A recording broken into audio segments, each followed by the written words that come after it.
മാഷേ ബ്രഹ്മലേട്ടാ, ആയുധ കച്ചവടത്തിൽ അല്ലെങ്കിൽ പ്രതിരോധ മേഖലയിൽ ഇന്ത്യ കുതിക്കുകയാണ്. പ്രത്യേകിച്ച് ഈ സാഹചര്യത്തിൽ പാകിസ്ഥാൻ നമ്മളെ വെല്ലുവിളിച്ചുകൊണ്ടിരിക്കുന്ന ഒരു സമയമാണ് കടന്നു പോകുന്നത്. ഈ സമയത്ത് ഇന്ത്യയുടെ ആയുധ ശേഖരം വർദ്ധിപ്പിക്കുന്നത്, ഇന്ത്യ ആയുധങ്ങൾ കൂടുതൽ വാങ്ങാൻ തയ്യാറെടുക്കുന്നതുമായുള്ള വിവരങ്ങൾ പുറത്തുവിടുന്നു. ഇത് എന്തെങ്കിലും മുന്നിൽ കണ്ടുകൊണ്ടാണോ ഇങ്ങനെ ഒരു ലക്ഷ്യത്തിലേക്ക് ഇന്ത്യ നീങ്ങുന്നത്?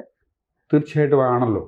കാരണം ഈ പാക് സൈനിക മേധാവി അദ്ദേഹം ഉടൻ അധികാരം ഏറ്റെടുക്കുവാണ്. പട്ടാളം അവിടെ ഭരണം ഏറ്റെടുക്കുക എന്നുള്ള ഉറപ്പാണ്. അവിടെ ഒരു പാവ പ്രധാനമന്ത്രിയാണുള്ളത്. അദ്ദേഹം അമേരിക്കൻ പ്രസിഡന്റിൻ്റെ ഇടയ്ക്ക് 1 മാസത്തിനിടയിൽ 2 തവണ ഇന്ന് സന്ദർശിക്കുകയും 2ാം തവണ അമേരിക്കയിൽ വെച്ച് തന്നെ ഇന്ത്യക്കെതിരെ വെല്ലുവിളി നടത്തുന്നത് പോലെയുള്ള പ്രസ്താവനകൾ നടത്തുകയും ചെയ്യുമ്പോൾ നമ്മൾ എന്തിനും സജ്ജമായിരിക്കണമല്ലോ. കാരണം ഇന്ത്യക്ക് പറ്റിയ ഏറ്റവും നമ്മുടെ സ്വാതന്ത്ര്യാനന്തര കാലത്ത് ഇന്ത്യക്ക് പറ്റിയ ഏറ്റവും വലിയ ഒരു ബുദ്ധിമുട്ടായിരുന്നു 1962 ചൈനയുമായുള്ള യുദ്ധം എന്ന് പറയുന്നത്. അന്ന് നമ്മുടെ പ്രതിരോധ ഉപകരണങ്ങൾ ഇല്ലാതെയിരുന്നു. നമ്മുടെ ചൈനയുമായി നല്ല ബന്ധത്തിലായിരുന്നു നെഹ്റു. അതിനു മുമ്പ് ഇൻഡോ ചീന ബായ് ബായ് എന്നൊക്കെ ഇപ്പോൾ ഫ്രണ്ടെന്ന് പറഞ്ഞവർ കളിയാക്കുമ്പോൾ ഓർക്കണം, ഇൻഡോ ചീന ബായ് ബായ് എന്ന് പറഞ്ഞ് ഈ ചൗവൻലായി ഈ ഡൽഹി മുഴുവൻ ലക്ഷക്കണക്കിന് ആളുകളെ നടുവിലൂടെ കൊണ്ടുപോയി ചെന്ന് കഴിഞ്ഞാണ് ചൈന പാകിസ്ഥാൻ ഇന്ത്യയെ കയറി ആക്രമിച്ചത്. അന്ന് ഏറ്റവും വലിയ പ്രശ്നം അന്ന് വി കെ കൃഷ്ണമേനോനായിരുന്നു പ്രതിരോധ വകുപ്പ് മന്ത്രി, മലയാളിയായിരുന്നു. ഇന്ത്യക്ക് ആയുധങ്ങളേ ഇല്ലാത്തൊരവസ്ഥയായിരുന്നു അന്ന്. പിന്നെ റഷ്യയുടെയും ലോകരാഷ്ട്രങ്ങളുടെയും പിന്നെ അമേരിക്കൻ പ്രസിഡന്റ് കെന്നഡിയും അതിൽ പങ്കുവഹിച്ചിട്ടുണ്ട്.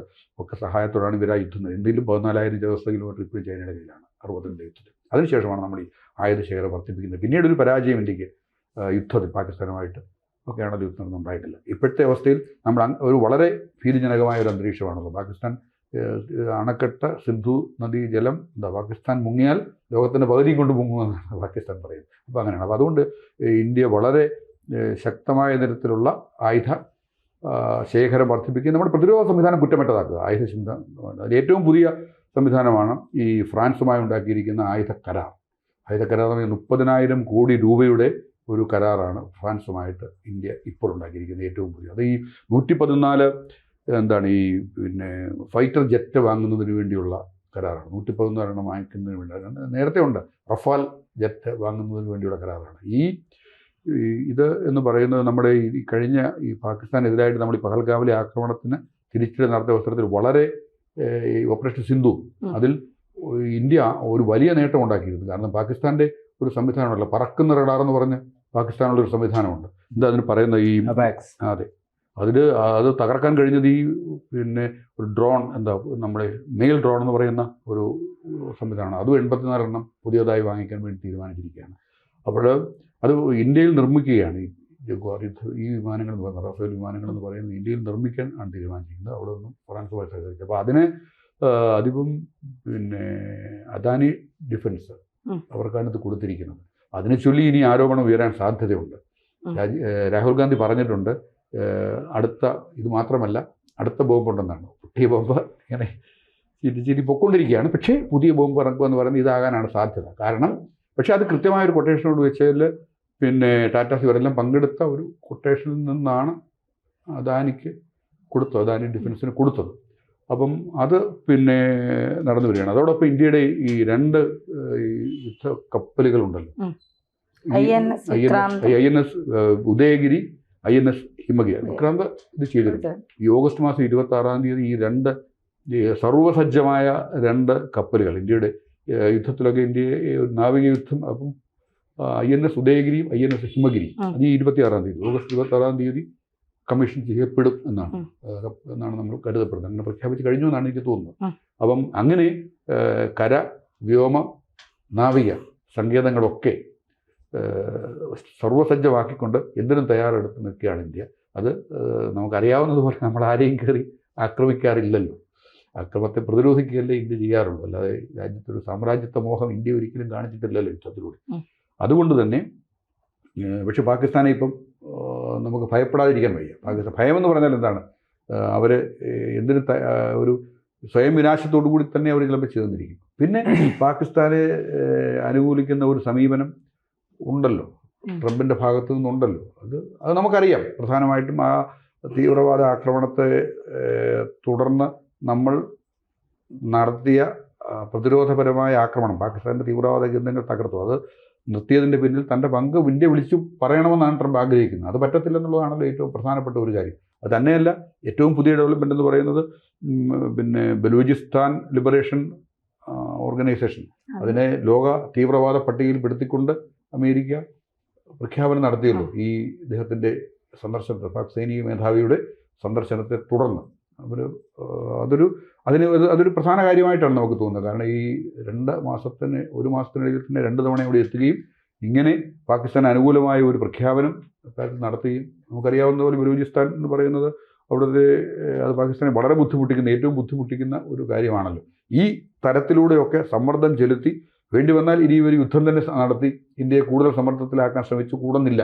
അല്ലെങ്കിൽ അമേരിക്കയുടെ ബലത്തിൽ അമേരിക്ക ഇത്തരം കാര്യങ്ങളിലൊക്കെ തങ്ങൾക്ക് അനുകൂലമായ ഒരു നിലപാടാണ് സ്വീകരിക്കുന്നതെന്ന് ബോധ്യപ്പെട്ടതിൻ്റെ അടിസ്ഥാനത്തിൽ, പക്ഷേ അമേരിക്ക വളരെ തന്ത്രപരമായ ഒരു സമീപനമാണ്. അവർക്കറിയാം അമേരിക്ക ബേസിക്കലി ട്രംപ് ഒരു കച്ചവടക്കാരനാണല്ലോ. പാകിസ്ഥാനുമായുള്ള കച്ചവടത്തെക്കാൾ എന്തായാലും ഇന്ത്യയുമായുള്ള കച്ചവടമാണ് ഗുണമെന്ന് ട്രംപിനറിയാം. പിന്നെ അദ്ദേഹം ശ്രമിച്ചു നോക്കുന്നുള്ളതേ ഉള്ളൂ എന്ന് വേണം കരുതാൻ. തകരുന്ന ഒരു സമ്പദ് വ്യവസ്ഥയാണ്. ട്രംപ് ഇന്ത്യയെ ശത്രു സമ്പദ് വ്യവസ്ഥ എന്ന് പറഞ്ഞത് അത് വെറുതെ പറഞ്ഞതാണല്ലോ. അദ്ദേഹം ഇന്ത്യയെ പ്രകോപിപ്പിക്കാൻ പറഞ്ഞു എന്നല്ലാതെ പ്രത്യേകിച്ച് കാര്യമൊന്നുമില്ല. പാകിസ്ഥാനിൻ്റെ ആ സാമ്പത്തിക കുഴപ്പങ്ങളെ പറ്റി അദ്ദേഹത്തിന് അറിയാമല്ലോ. അപ്പം അങ്ങനെ സർവ്വസജ്ജമായിരിക്കാൻ ഇന്ത്യ തീരുമാനിച്ചിരിക്കുന്നു എന്ന് വേണം കരുതാൻ. അതിനുവേണ്ടി വളരെ ശക്തമായ ഒരു ഡിഫൻസ് സംവിധാനം അതിൻ്റെ ഭാഗമായിട്ടാണ്. ഏറ്റവും പുതിയ കാര്യമാണ് ഈ ഫ്രാൻസുമായുള്ള ഈ 30,000 കോടി രൂപയുടെ വ്യാപാര ഇടപാട്, ജഗ്വാർ വിമാനങ്ങൾ എടുക്കുന്നതിന് വേണ്ടിയുള്ള ഒരു തീരുമാനം. അത് ഇന്ത്യയിൽ തന്നെ നിർമ്മിക്കുന്നു എന്ന് പറയുമ്പോൾ അങ്ങനെ എല്ലാ അർത്ഥത്തിലും നമുക്ക് സുരക്ഷിതരായിരിക്കാൻ കഴിയും എന്ന ഒരു അവസ്ഥയിലേക്കാണ് കാര്യങ്ങൾ പോകുന്നതെന്നാണ് എനിക്ക് തോന്നുന്നത്. ഇപ്പോൾ ഈ നരേന്ദ്രമോദി അധികാരമേറ്റതിന് ശേഷം കൃത്യമായി പറഞ്ഞാൽ 34% നമ്മുടെ പ്രതിരോധ കയറ്റുമതി വർദ്ധിച്ചിട്ടുണ്ട്, അല്ലെങ്കിൽ അത്രയും മടങ്ങ് വർദ്ധിച്ചു എന്നുള്ളതാണ് കണക്കുകൾ പുറത്തു വരുന്നത്. അപ്പോഴും നമുക്ക് നിർണായകമായ പ്രതിരോധ സാമഗ്രികൾ വാങ്ങാൻ ഇപ്പോഴും വിദേശ രാജ്യങ്ങളെ ആശ്രയിക്കേണ്ട ഒരു സാഹചര്യമുണ്ട്. ഇപ്പോൾ അമേരിക്കയുമായിട്ടുള്ള പ്രതിരോധ സാമഗ്രികളുടെ കരാർ റദ്ദാക്കുന്നത് അല്ലെങ്കിൽ അത് തൽക്കാലത്തേക്ക് നിർത്തിവെക്കുന്നത് അടക്കമുള്ള വാർത്തകൾ പോലും അതീവ പ്രാധാന്യത്തോടെ വരുന്നു. കാര്യം അമേരിക്കയിൽ നിന്ന് ആയുധം കിട്ടിയില്ലെങ്കിൽ അത് വലിയ പ്രശ്നമാകും. അതേപോലെ വിമാനങ്ങൾക്ക് വേണ്ടിയിട്ട് നമ്മൾ ഫ്രാൻസിനെ, അവിടുത്തെ ദസോത്ത് ഏവിയേഷൻസിൻ്റെ സഹായം തേടുന്നു. അവർ ഇന്ത്യയിൽ വന്ന് നിർമ്മിക്കുന്നു എന്നുള്ളത് നല്ല കാര്യം തന്നെ.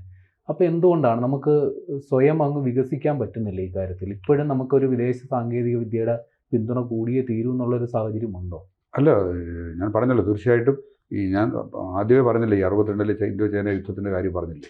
നമ്മൾ ഒരർത്ഥത്തിൽ പറഞ്ഞാൽ ഒരു ശൂന്യമായ പ്രതിരോധ സംവിധാനത്തിൽ നിന്നാണ് ക്രമേണ അതിനുശേഷം ഇന്ത്യ ഒരു പ്രതിരോധ സംവിധാനം വർദ്ധിപ്പിച്ചു വന്നത്. അതിൽ റഷ്യയുമായുള്ള സഹകരണമുണ്ട്, പിന്നെ അമേരിക്ക സഹായിച്ചിട്ടുണ്ട്.